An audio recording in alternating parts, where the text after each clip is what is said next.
Hindi ko sinasadya na matapakan at mapatay ang isang uod sa lupa. Ngunit sinabi ng sistema na nakapatay pala ako ng isang dragon. Isang ipis lang ang napalo ko ng basta. Pero bigla akong nakakuha ng Diyos na kasanayang immortal na katawan. Pati ang sistema ay nagduda kung may sarili ba akong sistema.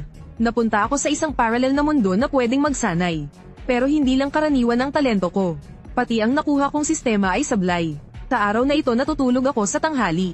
Biglang tumunog ang boses ng sistema. Nadetect ang hari ng mga halimaw na immortal na ipis. Hindi na ako makakatakas. Mangyaring mag-iwan na ng huling salita. Ano na naman ang tahol mo? Hindi ba isa lang itong ipis? Medyo malaki at pangit lang. Mas malaki ba ito sa talampakan ng sapatos ko? Nadetect na tinalo ng host ang hari ng halimaw lampas sa antas. Nakuha ang banal na talento na immortal na katawan. Mabilis na gumagaling ang natamong pinsala. Umalis ka, kung ano-ano na naman ang sinasabi mo. Handa na sana akong magwala. Isang malakas na enerhiya ang biglang pumasok sa katawan ko. Pahigpit kong kinuyam ang aking mga kamay. Talagang naramdaman ko ang pag-iral ng tunay na enerhiya. At sa mundong ito, kailangang may tunay na enerhiya para makapagsanay. Hindi naman siguro sistema. Seryoso ka ba? Pero nang pag-isipan kong mabuti. Hindi ba mas matibay lang ako kaysa sa karaniwang tao? Mas mabuti pang magtago at magpalakas muna. Ang trabaho ko ay gwardya sa aklatan. Responsable sa pamamahala ng mga lihim na aklat ng sining pandigma. Sa mga susunod na araw, araw-araw akong lumalangoy sa dagat ng kaalaman. Kahit napakasipag ko sa pagsasanay. Sadyang napakahina ng talento ko. Isang buwan akong tuloy-tuloy na nagsanay. Ni isang lihim na aklat ay wala akong natutunan. Buti na lang mga panimula lang ang mga ito. Nang paalis na sana ako para humitit ng isang yosi. Isang kaaya-ayang boses ang biglang lumitaw. Nadetect ang presensya ng Beast Emperor. Mangyaring tumakas agad ang host. Kung hindi ay mawawala ang buhay. Naniniwala ka ba dyan? O maniniwala kang ako si Qin Shi Huang? Uri lilang kaluluwang gagambang demonyo. Antas Emperor. Talento likas na talino. Mahilig mag-aral ng sining pandigma ng tao. Putep Emperor nga talaga. Putep, ikaw talagang hayop may hinahanap na kamatayan. Sa pagsama ko sa'yo parang nabulag ako. Ang host ay pumatay ng Emperor level na halimaw lampas sa antas. Gantimpala 5 makalangit na biyaya. Sige, dagdag pa ang 20 taong kultibasyon.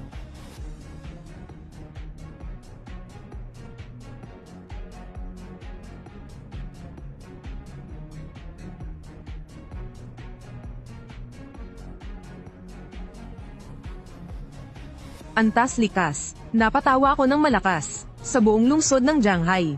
Sinasabing 3 lang ang nasa likas na antas. Sa wakas may kakayahan na akong ipagtanggol ang sarili. Bigla kong naalala, parang may nakuha pa akong kakaibang kakayahan kanina. Ang mga lihim na teknik na nabasa ko noon, ay biglang lumitaw sa isip ko. Ganap na ang Qingfeng Sword Art. Ganap na ang 7 Star Steps. Ang pambihirang talinong ito, mas parang isang espasyo ng kaliwanagan. Pagkatapos may sanay roon ang mga teknik, agad ko itong nauunawaan ng lubos. Isang matapang na ideya ang pumasok sa isip ko. Pwede kaya akong lumikha ng sarili kong sining pandigma? Pagkaisip nito, agad akong bumalik sa aklatan. At puro mga aklat ng espada ang binasa. Ang mga salitang nabasa ko ay agad kong natatandaan. Ilang araw lang ang lumipas. Mahigit 10 uri ng sword art ang naabot ko agad sa ganap na antas. Matapos ang libo-libong pagsasanay, sa huli ay pinag-isa ko ito bilang isang makapangyarihang likas na sword art. Pumunta ako sa labas ng lungsod. Isang isip lang ang gumalaw. Umingay ang diwa ng espada. Ang espada sa aking kamay ay naging liwanag na 10 metro ang haba. Nang bigla ko itong iwas-iwas, pinunit ng liwanag ng espada ang hangin. Sa isang iglap na hati sa dalawa ang tuktok ng bundok. Ang teknik na ito ay tinawag na isang espadang bukas ng langit. Hindi pa man ako nakakapagporma. Bigla kong naramdaman ng ilang presensyang papalapit sa akin. Hindi pwede, kailangan ko munang magtago. Agad kong ginamit ang 7 Star Steps. Bigla akong nawala sa mismong kinaroroonan ko. Sa mga sumunod na araw, patuloy pa rin akong nagbabad sa aklatan. Wala akong magawa, gusto ko talagang umangat. Pero dahil lang sa isang hampas ko sa bundok, bigla itong sumabog sa trending news. Pinag-uusapan ito ng buong lungsod ng Jianghai. Kung sino ba talaga ang misteryosong maestro ng espada. Ang paglitaw ng isang batang babae ay muling nagdala sa akin ng bagong gantimpala.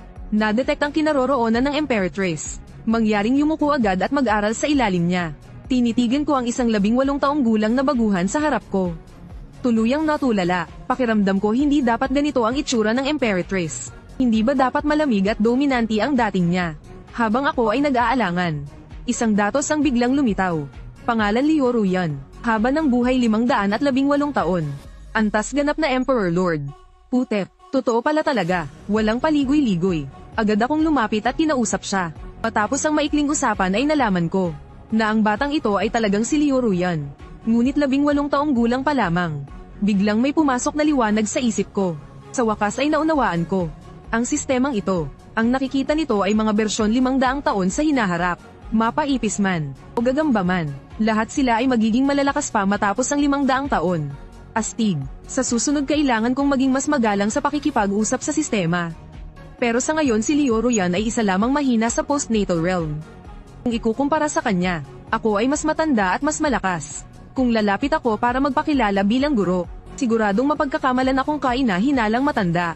Pero hindi ko rin kayang palampasin ang gantimpala ng isang malaking tao. Kaya sa mga sumunod na araw ay lihim ko siyang sinundan. Sa aking pagmamasid, nalaman kong si Liu Ruyan ay isang sword cultivator. At alagad pa ng punong guro ng Martial Academy. Kinikilalang pangunahing henyo. Hanggang sa sinundan ko siya. Sa lugar na aking hiniwa ang bundok sa isang espada. Huwag sabihin na isa pala siyang masugid kong tagahanga. Biglang may pumasok na ideya sa isip ko. Sino bang nagsabing kailangan kong sundin ang script ng sistema? Kung pinapaalis ako ng sistema, ako naman ang lilipol sa kalaban. Hindi pa rin ba ako makakatanggap ng gantimpala? Bagamat hindi ko pwedeng patayin si Liu Ruyan. Mas masaya kung siya ang magmamakaawang tanggapin ko bilang guro. Pagkatapos ay nagsuot ako ng itim na balabal. May sombrerong kawayan sa ulo. Sa isang iglap ay lumapag ako sa harapan niya. Panahon ng umarte, ang natirang diwa ng espada mula sa nakaraang hampas. Hanggang ngayon ay umaalingaw pa sa hangin. Masyadong maingay ang hangin dito. Habang kamakaway ako ay bumibigkas ako ng mga salita. Sa isang iglap ay tumahimik ang lahat. Biglang nagbago ang mukha ni Liu Ruyan. Ang sword shi na kahit guro niya ay di maabot, basta lamang nilusaw ng matandang ito. Huwag sabihin na kayo ang kataas-taasan sa daan ng espada. Na-detect na malapit na ang Imperatrice. Sandali lang ang pagkakataon. Pangyaring lumuhad agad. Tumahimik ka nga, hehe. Nakikita kong napakaganda ng iyong pangangatawan. Nais mo bang maging alagad ko? Nang marinig ito ay nanginig ang buong katawan ni Liu Ruyan. Ganito ba talaga ka-surreal ang biyayang bumabagsak mula sa langit? Ang taong matagal niyang pinapangarap ay tatanggap sa kanya bilang alagad. Hindi na nag-isip pa. 3 beses siyang yumukod at tumama ang ulo sa lupa. Parang nag-loading ang sistema. Natigilan ng 1 segundo bago magbigay ng abiso. Putek, lumuhad sa iyo ang mismong Imperatrice. Talagang astig ka. Binabati ka sa pagkuha ng Z-Way Divine Sword. Nakuha ang D-Class Movement Technique Heaven Slaying Draw Sword Art. Dagdag pa ang 50 taong lakas. Ayos. Gusto ng guru mo ang katahimikan. Ang nangyari ngayon ay bawal ipagsabi. Pagkatapos ay mabilis akong humanap ng isang lihim na lambak. Talagang napaka-solid ng gantimpala mula sa Imperatrice. Z-Way Divine Sword. Sa paglabas nito ay yumanig ang langit at lupa. Ang malinaw na huni ng espada na may banal na liwanag ay bumasag sa ulap. Direktang nabahala ang lahat ng makapangyarihan sa buong lungsod ng Jianghai. Sumunod ay ang pagsasanib ng 50 taong lakas. Ang makapal na enerhiya ay naging isang napakalaking buhawi, na walang tigil na pumasok sa aking katawan. Ang aking cultivation ay tuluyang umabot sa rurok ng innate realm kalahating Grandmaster. Sa huli ay inilabas ko ang pinaka-inaasam kong D-class na lihim na sining. Heaven Slaying Draw Sword Art. Sa oras na iyon ay siksikan na sa labas ng lambak. Kasama na roon ang Dean ng Martial Academy. At ang bagong hepe ng Armed Police kasama ang maraming eksperto. Ngunit ang rumaragasang sword pressure sa loob ng lambak ay walang sino mang nang ahas pang lumapit. Sa isang iglap, isang tunog ng paghugot ng espada ang umalingaw-ngaw na parang dagandong ng dragon. Humugat ang espada, gumuho ang kalawakan. Ang mismong killing intent lamang ay nagpanginig sa lahat ng nasa labas ng lambak. Unang antas na lihim na aklat. Talagang hindi hungkag ang pangalan. Ang galaw na ito ay inaral ko ng di mabilang na beses sa Space of Enlightenment. Hindi ko na alam kung gaano katagal. Huminga ako ng malalim. Tagumpay na ang Heaven Slaying Draw Sword Art. Sa pagkakataong ito ay itinago ko pa rin ang aking pangalan at ambag. Humikab at tahimik na umalis. Ngunit gaya ng inaasahan ay muli itong naging balitang pangunahing paksa. Ang lambak na iyon ay naging isang sword daw spectacle. Kinabukasan ay bumalik akong muli sa library sa tamang oras. Bago ko maabot ang tunay na rurok. Hinding-hindi ako pagpapakita. Nang papunta na sana ako sa ikalawang palapag ng library. Biglang sumabog ang boses ng sistema. Na-detect ang pagdating ng Emperor Class Blood Demon. Lubhang mapanganib. Pangyaring tumakas agad. Hindi, mangyaring ipadala agad ang iyong alagad upang pumatay. Grabe, talagang masipag mag-spawn ang mga halimaw na ito. Bahala na kung may gantimpala man o wala. Pangunahing dahilan ay sobrang delikado ng misyong ito. Hehe, mas ligtas kung ako mismo ang pupunta. Pagdating ko sa gitnang lawa, napansin kong hindi pala ganoon kasimple ang sitwasyon. 12 ng armadong gwardya ang nagbabantay sa pampang. At ang namumuno, ay ang 3 natitirang innate masters ng Shanghai City. Bigla, isang dugong pulang halimaw ang tumalon palabas ng tubig. Isa pala itong napakalaking dugong sumisipsip na linta. Agad itong hinarap ng 3 innate experts. Isa sa kanila ang Dean ng Martial Academy, na umasa sa natamo niyang pagkaunawa kagabi, at gumamit ng pinasimpleng bersyon ng sword draw art. Ngunit ang Blood Leech ay lumaban mag-isa laban sa 3, at hindi man lang natalo. Naglabas ito ng kakaibang sigaw, at nagbuga ng lasong dugo. Lahat ng tinamaan ng palaso ay nalasan at namatay. Pati ang Dean at ang 2 pa ay malubhang nasugatan. Sa sandaling iyon ay may isang aninong tumawid sa gitna ng lawa. Isang espada ang bumukas sa tarangkahan ng langit. Karapat dapat kang maging alagad ko, Liu Ruyan. Ang sukdulang hampas na ito ay naghiwa ng napakalaking sugat sa Blood Leech. Ngunit sinipsip din ito ang lahat ng kanyang true chi. Pati ang kanyang espada ay nabasag. Nang salakayin siya ng halimaw, wala na siyang lakas para lumaban. Napabuntong hininga ako, mukhang hindi ko na may tatago ang aking identidad bilang sword god ng Shanghai. Ang sword chi ay umabot sa 30,000 li. Isang hiwa ang nagyelo sa 19 na lalawigan. Halika espada. Kumilos na ang guro. Ang Blood Leech ay napigil ng rumaragasang sword chi. Ang Ziwei Divine Sword ay tumagos sa katawan nito. Ang dambuhalang pulang katawan kasama ang lawa ay sumabog. Ang huling tingin nito ay parang nagtatanong kung sino ang nakabangga niya. Biglang umalingaw-ngaw ang nanginginig na boses ng sistema. Hindi inaasahan na agad na patay ng host ang Emperor level na Blood Demon.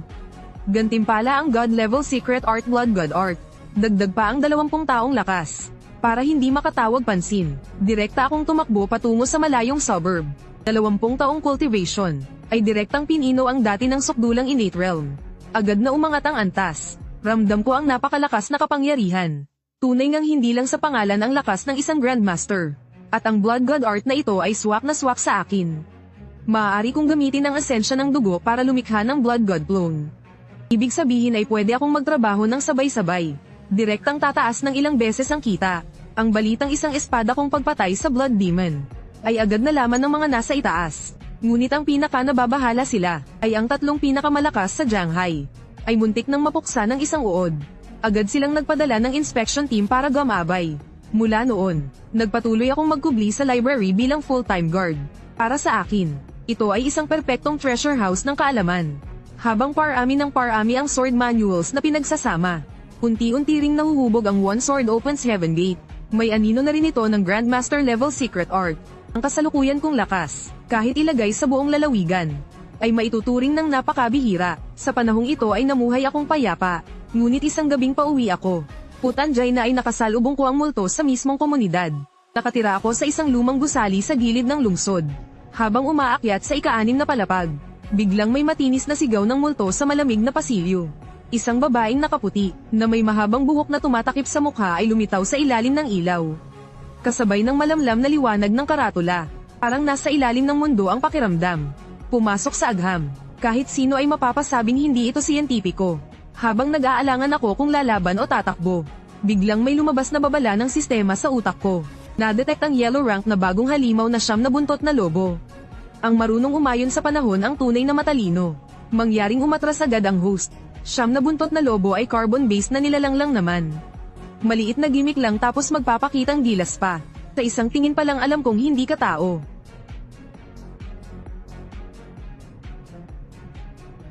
Putanjay na may sakit ka ba sa ulo? Uri siyam na buntot na espiritong lobo. Antas pa unang innate realm. Kakayahan Green Hill Illusion Realm. Bibigyan kita ng 2 paraan para mabuhay. Pagpasakop ka sa akin, at susunod ka sa lahat ng utos ko. O gawing fox fur vest ang balat mo sa aparador ko. Mas pipiliing mamatay kaysa mapahiya.